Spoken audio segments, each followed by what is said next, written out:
Number 10. Feeling guilt for resting. Why does resting feel like breaking a rule? You lie down for 30 minutes and your body relaxes, but your mind doesn't. Instead, it starts auditing you, listing unfinished tasks, reminding you of people who are doing more, whispering that time is slipping away. Rest should feel neutral, but for you it feels dangerous. That's not an accident. Somewhere along the way, you absorbed a silent equation. Busyness equals worth, stillness equals failure. No one officially installed that belief. It seeped in slowly, through praise that only came after achievement, through environments where exhaustion was admired, through subtle comparisons, through phrases like "don't waste time" and "be productive." So now when you pause, your nervous system calms, but your identity panics. Because if you stop moving, who are you? If your value has always been measured in output, rest becomes a threat. It feels like you're falling behind in a race you never agreed to run. And here's what makes it powerful. Guilt is not about logic, it's about belonging. It's your brain trying to keep you aligned with the tribe. If the tribe worships productivity, then resting feels like disobedience. Even when you're alone, you feel watched. But ask yourself something unsettling. If you had never been rewarded for achievement, if no one ever praised you for being busy, would resting feel wrong? Or would it just feel human? The invisible rule says, you must always be doing, but your biology says, you must sometimes stop. The conflict between those two forces creates the guilt. And the moment you see that guilt as conditioning, not truth, you begin loosening its grip. Rest stops being rebellion and starts becoming recovery. Number 9. Feeling lazy without constant productivity. Why does one slow day make you feel like a failure? You wake up late. You don't check every box. You move slower than usual, and suddenly your mind labels you lazy. Not tired, not overwhelmed. Lazy. That word carries weight. It feels like a moral flaw, like something is wrong with your character. But think about this carefully. Who taught you that your natural rhythm is unacceptable? Productivity today isn't just encouraged, it's glorified. You see morning routines at 5 a.m., hustle culture posts, people tracking habits, optimizing hours, squeezing value out of every minute. Constant motion becomes the standard, so when you're not moving, it feels like you're breaking a rule. Here's the hidden structure behind it. If you are productive, you are disciplined. If you are disciplined, you are admirable. If you are admirable, you are safe. So when you slow down, your brain doesn't interpret it as rest. It interprets it as risk. But the word lazy is rarely accurate. Most of the time, what you call laziness is exhaustion, emotional fatigue, decision overload, fear of imperfection, or simply a nervous system that needs recovery. Yet, instead of asking, "What do I need?" you ask, "What's wrong with me?" That's the invisible rule at work. It shifts the focus from human limits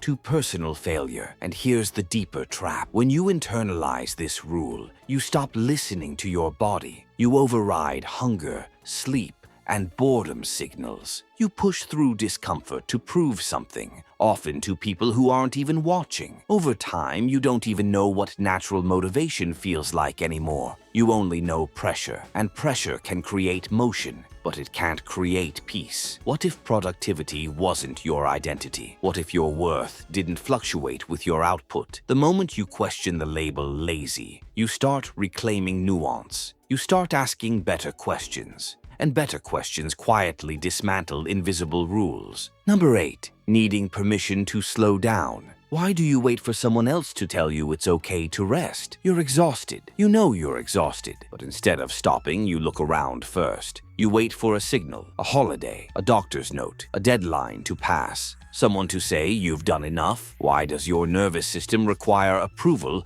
before it allows relief? That hesitation reveals something deep. At some point, your internal authority was replaced. As children, we're taught when to eat, when to sleep, when to speak, when to work. Structure is necessary. But over time, something subtle happens. The external voice becomes louder than the internal one. You stop asking, "How do I feel?" and start asking, "Is this acceptable?" So slowing down doesn't feel like a personal decision. It feels like a request that needs to be approved. You check if others are still working. You compare your pace. You justify your fatigue. Because without permission, slowing down feels irresponsible. That's the invisible rule. Rest must be earned, not needed. earned. And if you haven't done enough, you don't qualify. But who defines enough? The line keeps moving. Every achievement resets the standard. Every success raises the bar. So permission never arrives. You're always one task away from deserving rest. This creates a dangerous loop. You disconnect from your own signals. You override exhaustion. You silence boredom. You ignore subtle burnout because the external world hasn't granted you a break. And slowly you forget that you are allowed to regulate yourself. True agency means trusting your internal cues. It means stopping before collapse. It means honoring limits without witnesses. The moment you realize you've been waiting for approval to slow down, something shifts. You see the rule clearly. And once you see it, you can test it. What happens if you give yourself permission? No announcement, no justification, no applause, just choice. And that is where autonomy quietly begins to return. Number 7. Avoiding actions that seem unacceptable. How many decisions have you never made because they felt wrong?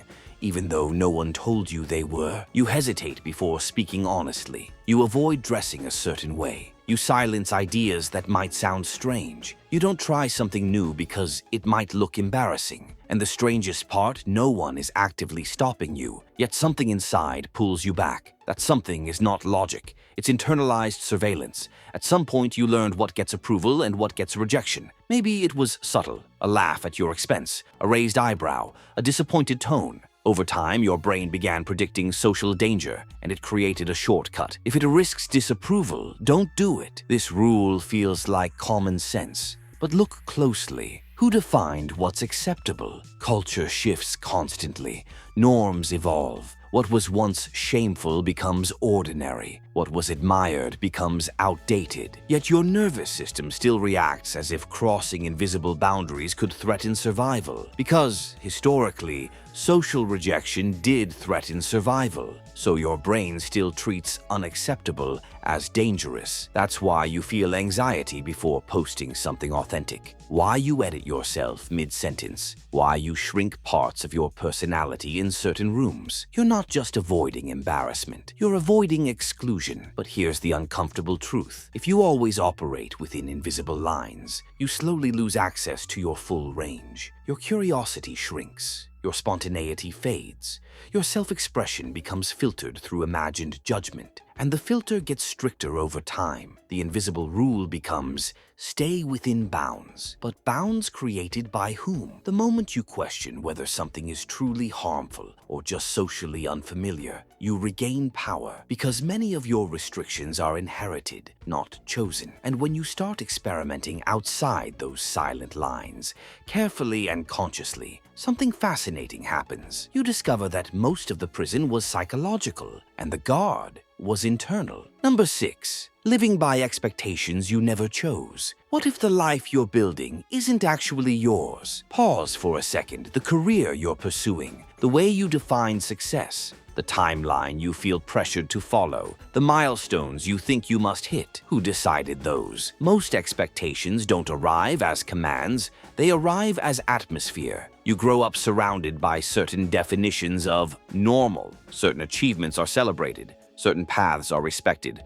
certain lifestyles are admired. And without a formal agreement, you absorb the script. Graduate by this age, earn this much, marry by then, stabilize, climb, repeat. You rarely question it because it feels universal. But here's the uncomfortable reality. Many of those expectations were shaped by different generations, different economies, different fears, different survival needs. Yet, you carry them as personal obligations. That's the invisible rule. If you don't meet the standard, you're behind. Behind whom? There's no official scoreboard, no global timeline, but internally it feels real. You compare your progress against an imagined average, and if you deviate, anxiety rises. Even when you don't want what you're chasing. That's the strange part. You can feel empty while achieving something impressive. You can feel trapped inside a goal you worked hard for. Because deep down, it was never fully chosen. It was inherited. And inherited expectations are powerful because they feel like duty. You tell yourself you should want this. You should aim higher. You should be further along. But the word should is often a signal. It usually hides someone else's voice. When you begin separating what you genuinely desire from what you were conditioned to pursue, it can feel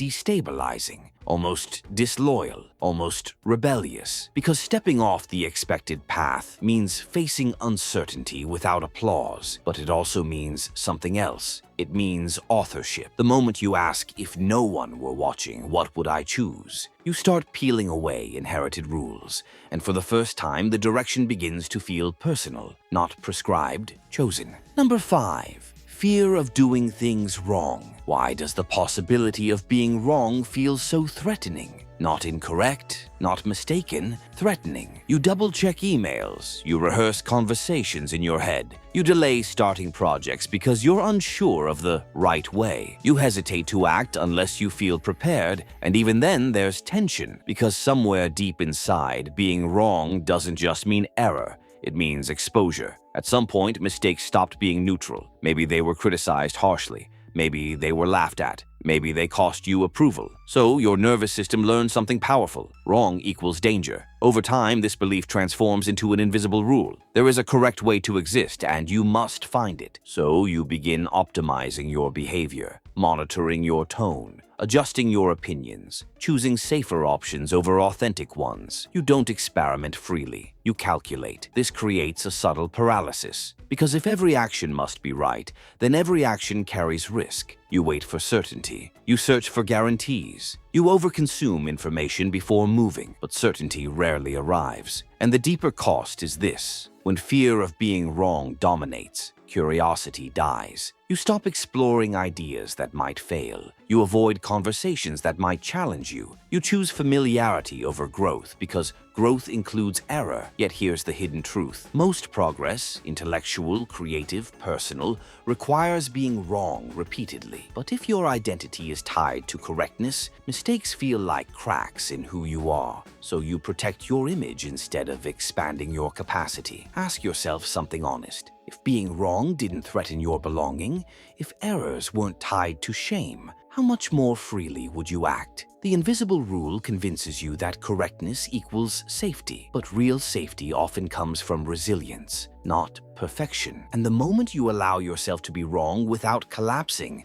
something shifts. Action becomes lighter, growth becomes possible, and the cage of right and wrong starts to loosen. Number 4, measuring worth through output. What are you worth? On a day you produce nothing. No achievements, no visible progress, no measurable results. Strip all that away. Who are you then? For many people, that question creates discomfort because over time, identity fuses with output. Grades, income, milestones, metrics, followers, promotions. These become proof of existence. The world rewards visible results. It quantifies success. It ranks, scores, evaluates. So you internalize the equation. More output equals sign more value. Less output equals sign less value. It feels logical. It feels fair. It feels motivating. But it quietly rewires how you see yourself. On productive days, you feel competent, valid, secure. On slower days, you feel small, behind, inadequate. Your self-esteem fluctuates with performance. That's the invisible rule. You are what you produce, and once that rule takes root, rest feels dangerous. Failure feels catastrophic. Burnout feels necessary. Because if you stop producing, you risk disappearing. But here's the deeper problem. Output is external. It depends on circumstances, timing, opportunity,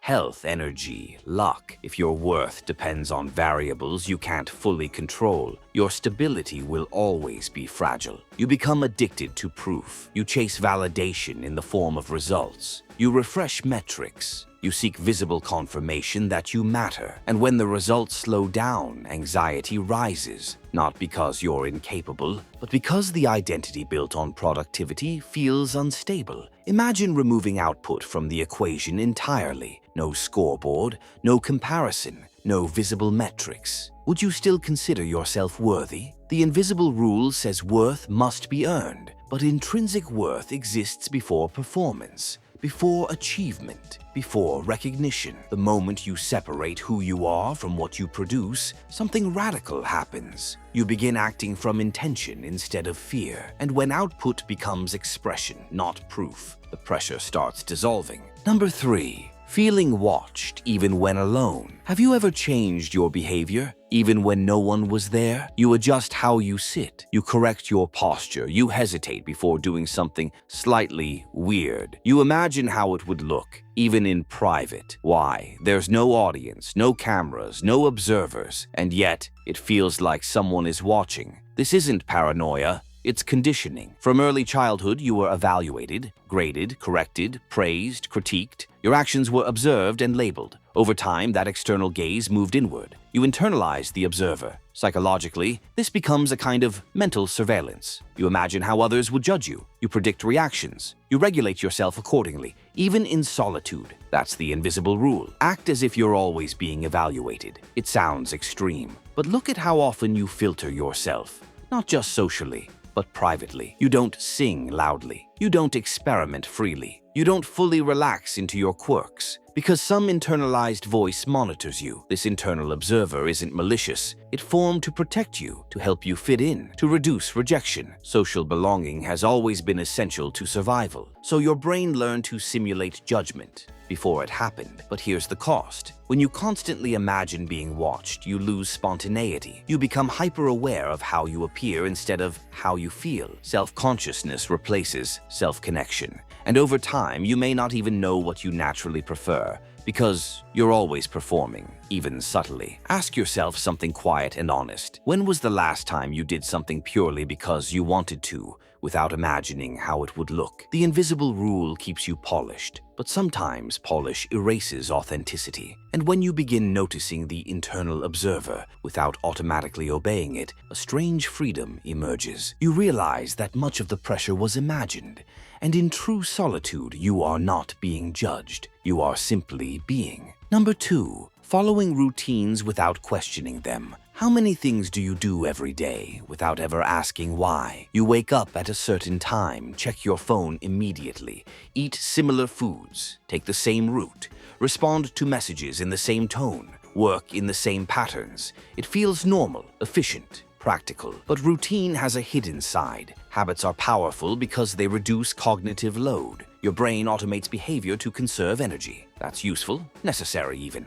But automation can quietly become obedience. At some point, many of your routines stopped being conscious choices and started being inherited patterns from family, from culture, from peers, from algorithms. And once a behavior becomes habitual, it feels neutral, natural. But neutrality doesn't mean intentional. That's the invisible rule. If it's familiar, don't question it. So you keep repeating patterns that may not even align with who you are now. You consume the same content, engage in the same conversations, operate under the same stress cycles. Because disruption requires awareness, and awareness requires energy. But here's the deeper issue. Unquestioned routines slowly shape identity. The way you spend mornings shapes your mindset. The information you consume shapes your beliefs. The environments you repeatedly enter shape your self-image. And if those patterns were never consciously chosen, then parts of your identity were constructed passively, not deliberately. Ask yourself, if you paused your autopilot for 1 week,